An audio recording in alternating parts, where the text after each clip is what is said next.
Mahalaga ang maayos na paghahanda ng pagkain para maiwasan ang pagkalason.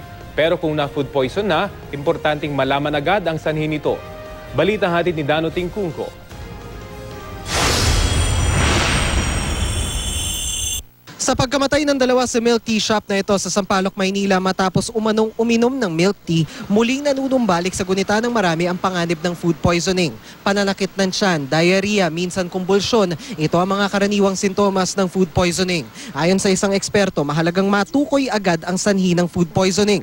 Maliban sa nakalalasong kemikal, pwede ring manggaling sa taglay na laso ng ilang pagkain tulad ng mga tahong o isda na may red tide, kung may masamang reaksyon ang nakain sa iniinom na gamot o kung may allergy ka sa nakain o kung nasobrahan sa mga kemikal na hindi naman talaga nakakalason tulad ng mga pampalasa at preservatives. Sa toxicology kasi, usually describe or as food allergy pero actually hindi siya food allergy. Like for example, yung scombrotoxin or scombroid food poisoning. So, kumain siya ng isda, improperly handled, and stored. Kung sa bahay, most common, salitre,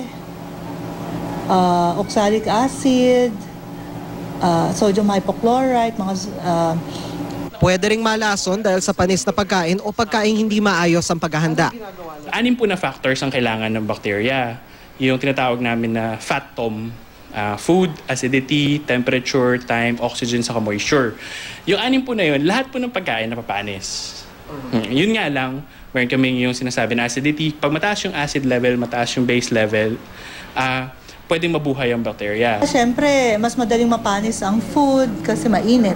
Kung gaano katagal bago lumabas ang sintomas ng food poisoning, depende sa nakain o nainom. Kung nakalalasong kemikal hanggang kalahating oras, depende sa konsentrasyon at dami ng nainom na kemikal.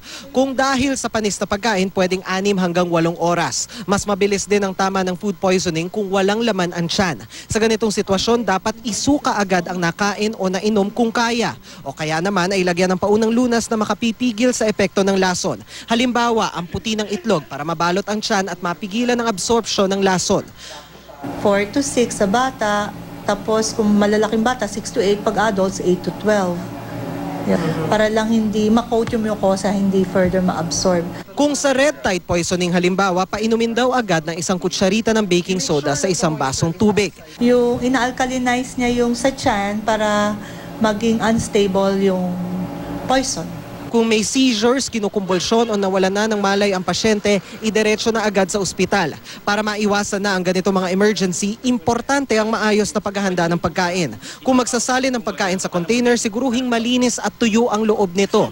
Huwag takpan agad ang bagong lutong pagkain pagkasalin. Tingnang maigi ang expiration date ng pagkaing delata at huwag magtira ng pagkain dito. At kung magluluto ng pagkain na may mayonnaise o tomato sauce, kainin ito sa loob ng 4 na oras. Isa rin yun is yung paghihiwalay po ng mga chemical sa mga katulad po ng mga ingredients po natin. Let's say for example, may gulay po kayo na hindi nyo po kailangan, iiwasan nyo po siyang itabi sa mga chemical na katulad ng mga sabon, ng mga bleach, ng panghugas po ng anything po na chemical.